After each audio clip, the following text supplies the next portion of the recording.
In the glittering world of ancient Rome, behind the marble pillars and golden palaces, there existed a dark reality that history has often preferred to forget. While we celebrate Rome's military victories, architectural wonders, and legal progress, we rarely speak about those who paid the greatest price to maintain such splendor. They were young men forced into lives of obedience, serving as male concubines for the rich and the powerful. These were not only servants or slaves carrying out household tasks. They were human beings trapped inside a system built to exploit their youth, beauty, and fragility for the satisfaction of Rome's elite. Their stories reveal a side of the Roman Empire that challenges our romanticized view of this ancient civilization, exposing the harsh truth of what it meant to be powerless in a world where might defined justice. Before going into these forgotten stories of endurance and suffering, if you enjoy discovering the hidden sides of history, please press the like button and subscribe for more content like this. And please leave a comment below telling me where you are listening from. I find it astonishing that we explore these ancient stories together from different places of the world, connected through time and space by our shared curiosity about the past. The Roman Empire's understanding of intimate companionship was completely different from the modern one. Where we might see clear boundaries between consent and coercion, Romans saw a complex hierarchy where authority decided everything. At the lowest step of this hierarchy were young men, often captured from conquered lands or born into slavery, who found themselves pushed into roles they never chose. Some of these boys, hardly more than teenagers, were chosen not for intellect or ability but for their looks and supposed talent to entertain their masters. They lived in constant uncertainty, never knowing when they might be summoned, what would be demanded of them, or how their obedience or refusal might determine their survival. The selection process itself was humiliating. Wealthy Romans visited slave markets much as people today might visit livestock auctions, examining possible purchases for body shape, age, and origin. Young men from Greece were especially valued for their refinement and education, while those from Germanic tribes were admired for their fair skin and sturdy build. Buyers showed no regard for the fear those young men must have felt, standing exposed and defenseless while strangers discussed their price. Once purchased, these concubines entered homes where their lives no longer belonged to them. They were expected to be available at all times, to anticipate their master's needs before being asked, and to keep an appearance of willingness regardless of what they truly felt. The mental strain of this existence cannot be overstated. Imagine being forced to smile and appear grateful while enduring behavior that violated every part of your dignity and independence. The daily life of a male concubine depended entirely on his master's wishes and social status. Some were kept in luxury, dressed in fine clothes, and given opportunities for learning and cultural experiences, yet always with the understanding that such benefits came at a cost. Others lived in conditions scarcely better than ordinary slaves, called only when desired, then sent back to quarters where they had no privacy, no possessions, and no hope of escape. What made their position even more tragic was the complete absence of legal protection or help. Although Roman law gave certain rights to citizens and even limited ones to slaves, male concubines existed in a gray area where the masters will outweighed all concern for their welfare. They could not appeal to officials, could not form genuine relationships, and could not express their misery without risking punishment. The psychological manipulation that these young men endured was often even more destructive than the physical aspects of their bondage. Masters used deliberate tactics intended to break resistance and create dependency. Some concubines were granted special favors or short kindness, only to have them withdrawn as punishment for imagined faults. This constant cycle of favor and rejection caused endless anxiety and confusion, for they never knew whether they were in favor or facing punishment. Many masters intentionally isolated their concubines from the rest of the household, preventing them from forming friendships or connections that might give emotional relief. This separation was especially cruel for those torn from their families and homelands, cutting them off from every connection to their previous identity and culture. The competitive environment in certain households added another level of psychological pain. When masters had multiple concubines, they often made them rivals for attention and privileges. This destroyed unity among them and created an atmosphere of fear and betrayal. Young men who might have shared understanding instead found themselves competing for favor, knowing that losing it could mean worse treatment. The education provided to some concubines served as another form of control. Though learning to read, write, and engage in philosophy might seem like opportunity, these lessons were mostly meant to make them more entertaining companions. They were expected to speak about literature and politics only in ways that pleased their masters. Their education became one more tool shaping them into perfect possessions for their owner's pleasure. Their physical appearance was maintained through strict routines they were forced to follow. They had to exercise regularly, keep to certain diets, and undergo grooming to remain youthful and appealing. Some were even subjected to crude cosmetic procedures or surgeries to alter their looks according to their master's taste, performed without medical understanding or pain relief, making them both dangerous and agonizing. They were required to exercise on a regular basis, follow precise diets, and take part in grooming routines that helped them remain youthful and attractive in appearance. Some were even subjected to cosmetic procedures or surgical operations intended to modify their looks according to their master's preferences. These operations were carried out without real medical knowledge or any kind of pain control, which made them both dangerous and extremely painful. The clothing and jewelry that concubines wore functioned both as decoration and as clear symbols of possession. Masters often felt pride in how beautifully they could dress their companions, treating them as living dolls instead of as human beings. The bitter irony was that even though concubines might be covered in silk and gold, they remained completely powerless beneath those splendid appearances. Travel was another part of their existence that might have seemed like a privilege, but in truth it was just another way to keep them under control. Some concubines accompanied their masters on trips to different cities or provinces, but these travels were never voluntary. They were essentially movable property, expected to perform the same duties no matter the place, adapting to unfamiliar surroundings and social environments without complaint. The social structure within Roman households created additional hardships for male concubines. Even though they might live surrounded by luxury, they had no true rank or position within the household order. Other slaves often looked down upon them, considering their position shameful, while the free members of the household viewed them merely as temporary diversions, not as individuals worthy of respect or compassion. The effect on the families that were left behind cannot be underestimated.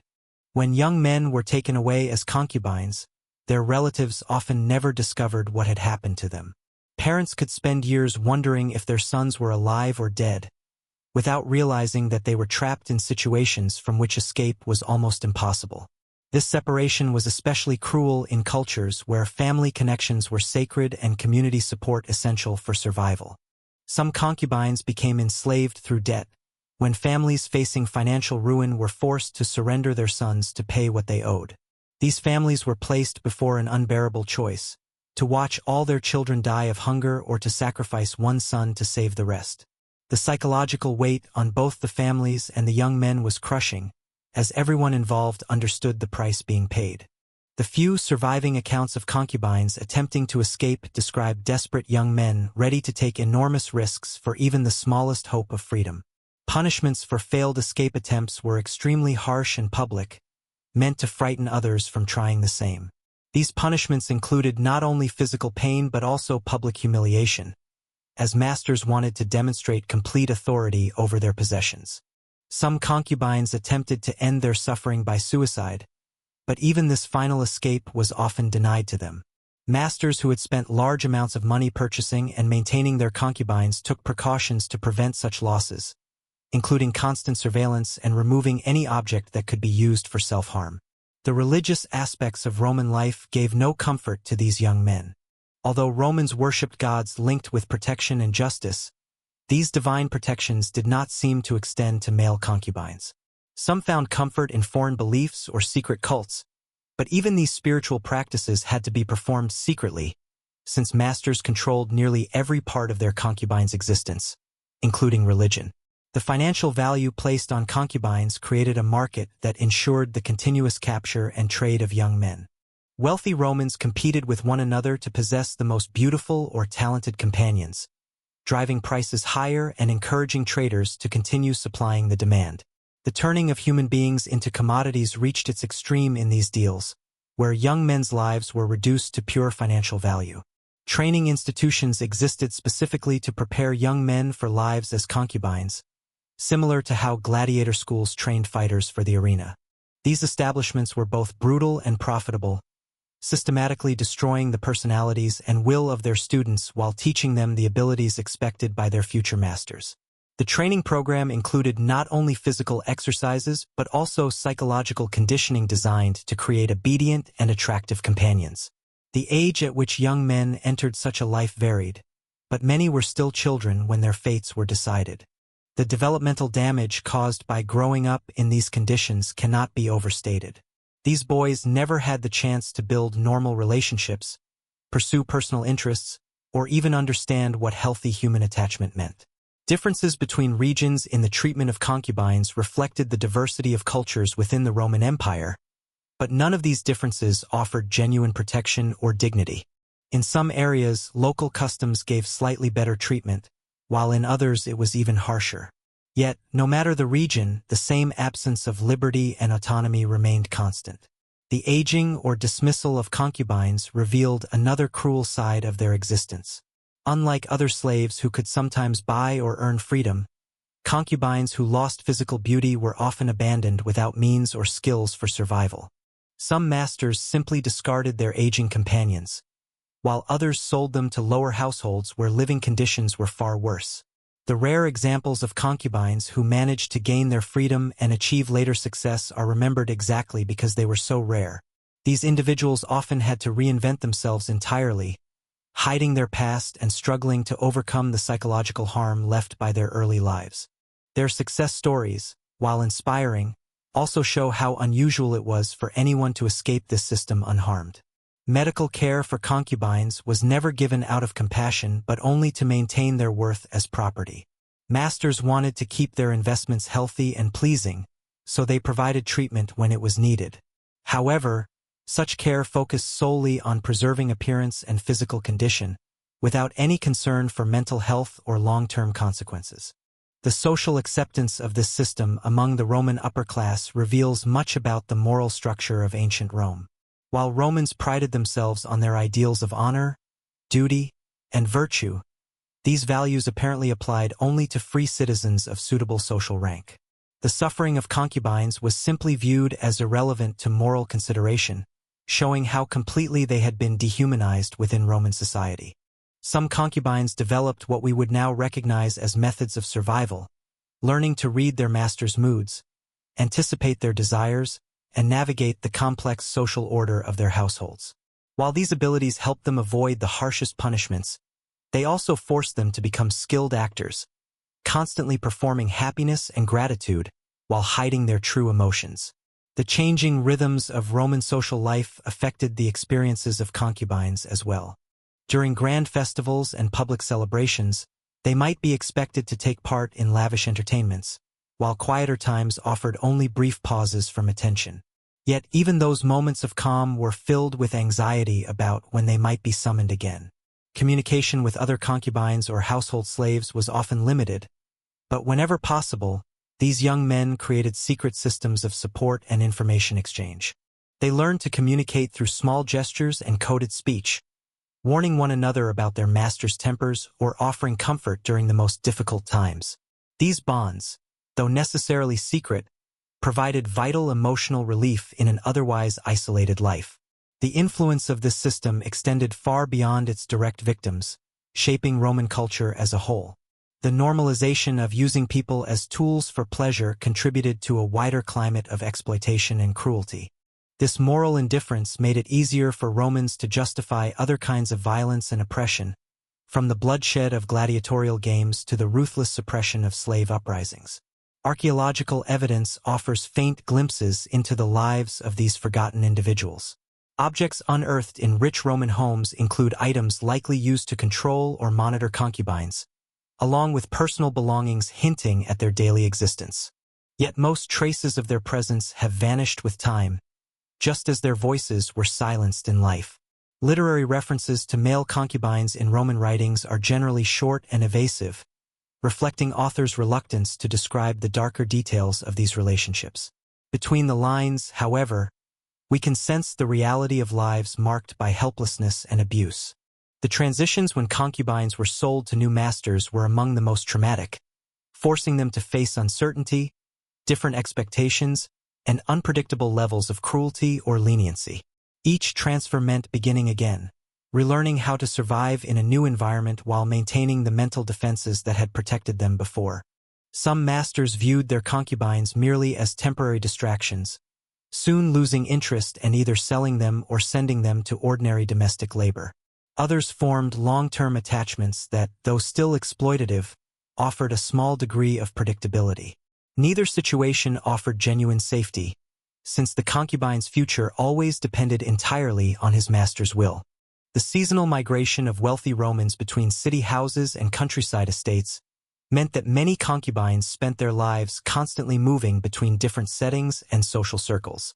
This unending adaptation required immense psychological resilience, preventing them from ever forming roots or stable attachments to any person or place. The education of concubines in music, poetry, and conversation carried its own cruel irony.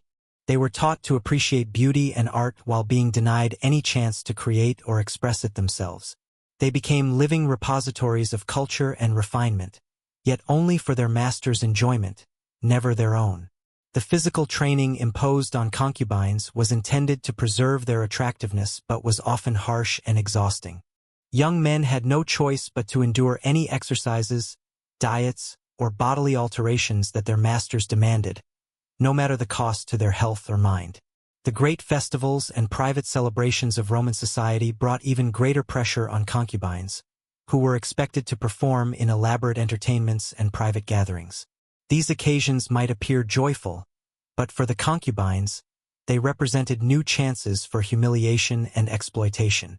Personal relationships between concubines and other members of the household were complicated by their uncertain social standing. Even if they lived in comfort, everyone knew that their position rested entirely on the master's favor, making true friendship or love almost impossible. The regional trade networks that supplied young men for this role spread across the Mediterranean and beyond. This trade encouraged wars, abductions, and debt slavery, as traders sought to satisfy the demand of wealthy Roman families. The human cost of maintaining this system was immense, affecting not only the victims themselves but entire communities and nations. The preparation and conditioning of concubines involved not just practical skills but deep psychological manipulation aimed at breaking resistance and creating dependence. Masters and their agents became skilled in detecting and exploiting emotional vulnerabilities, using methods that today would clearly be recognized as systematic psychological abuse. The garments and jewelry of concubines served more than decorative purposes. They displayed status, showed off the wealth and taste of the owner, and stood as constant symbols of subjugation. Even their own bodies were not theirs to control.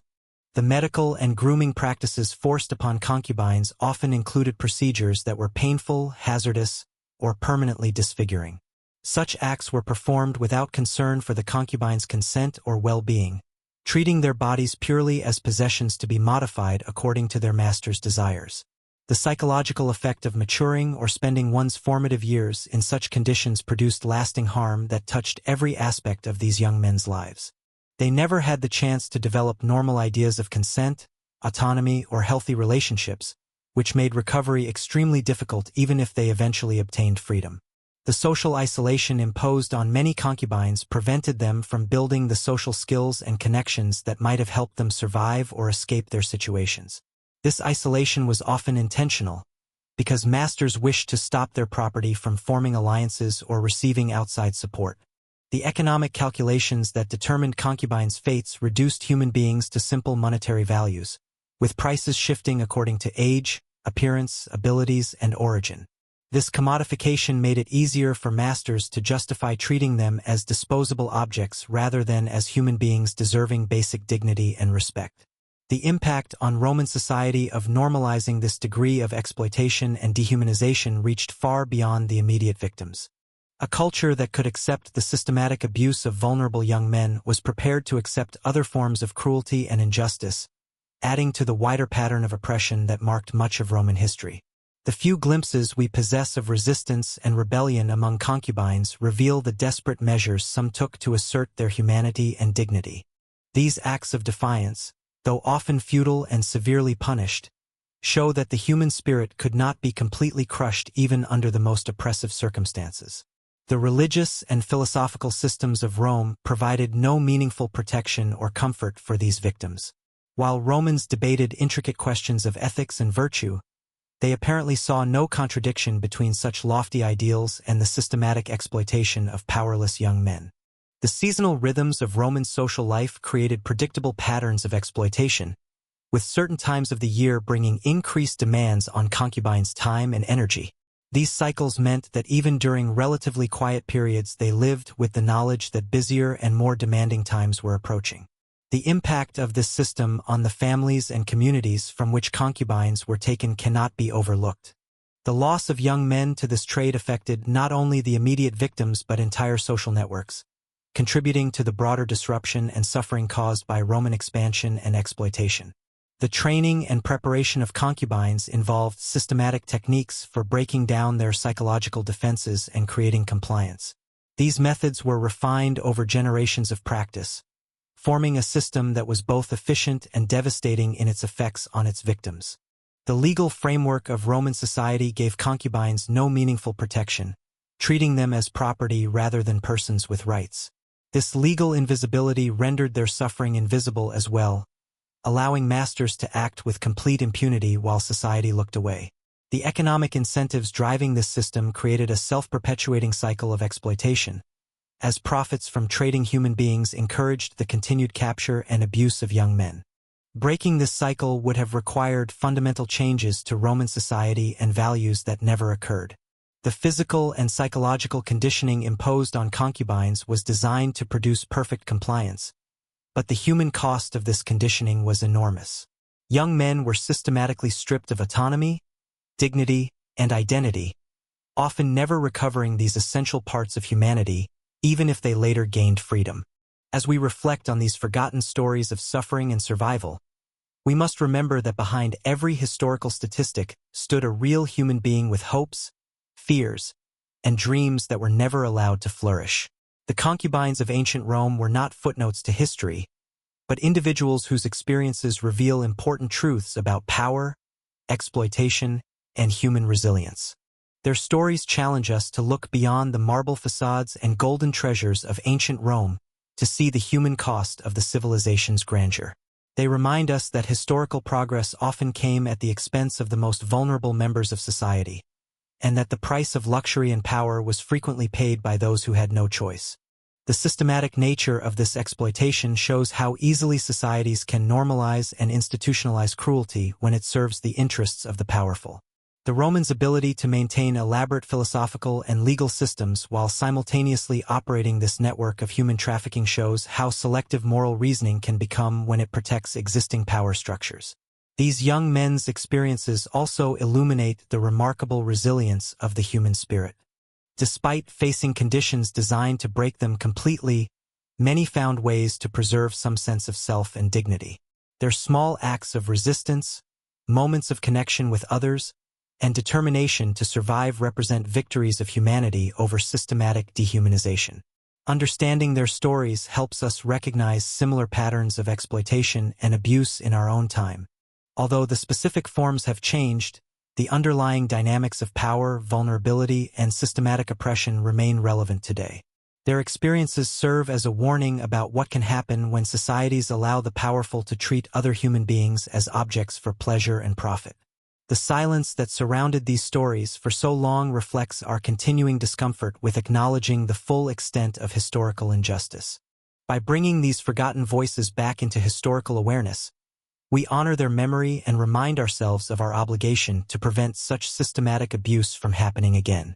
The concubines of ancient Rome lived and died in circumstances that no human being should ever have to endure. Their stories deserve to be remembered not as titillating historical curiosities, but as testimonies to human suffering and resilience. By remembering them, we acknowledge their humanity and commit ourselves to building a world where such exploitation becomes impossible. Their legacy challenges us to examine our own society's treatment of its most vulnerable members and to ask what future historians might discover about the systematic injustices we choose to ignore or accept today. The questions their stories raise about power, consent, and human dignity remain as relevant now as they were 2,000 years ago. In the end, the horrific life of a male concubine in the Roman Empire stands as a stark reminder that civilization's greatest achievements often rest on foundations of unspeakable cruelty. By understanding and acknowledging this truth, we honor those who suffered and commit ourselves to ensuring that such systematic dehumanization never again becomes the hidden price of progress and prosperity.